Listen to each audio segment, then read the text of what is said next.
Jajaran Reskrim Polsek Kertapati lakukan gelar perkara kasus pembobolan puskesmas yang berada di kawasan Kertapati. Petugas mengamankan dua anak di bawah umur, yakni OD bersama temannya AC, yang masing-masing berusia belasan tahun. Keduanya diamankan saat sedang berada di rumahnya masing-masing di kawasan Jalan Abi Kusno, Kelurahan Kemang Agung, Kecamatan Kertapati.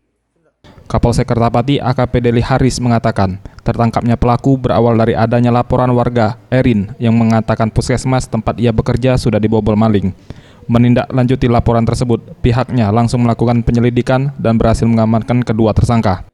Modus operandi yang digunakan kedua tersangka ialah dengan cara mencongkel dan merusak ventilasi kamar mandi yang berada di dalam puskesmas. Kemudian kedua tersangka mengambil 2 unit laptop dan menjual laptop tersebut dengan harga Rp500 sampai Rp700.000 yang hasilnya dibelikan pakaian dan makanan. Dokter di puskesmas melaporkan kepada kita sering terjadi pencurian di dalam puskesmas. Kemudian dari laporan tersebut, alhamdulillah anggota kita bergerak cepat, berhasil kita pertangkap. Yang pertama TSK inisial O. Inisial O ini berhasil tertangkap di rumahnya pada malam hari. Dari keterangan O ini kita melakukan pemeriksaan. Ternyata dia melakukan pencurian di puskesmas tersebut berdua orang bersama temannya inisial A.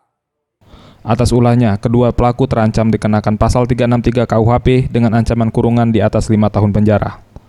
Tim Liputan Sriwijaya TV.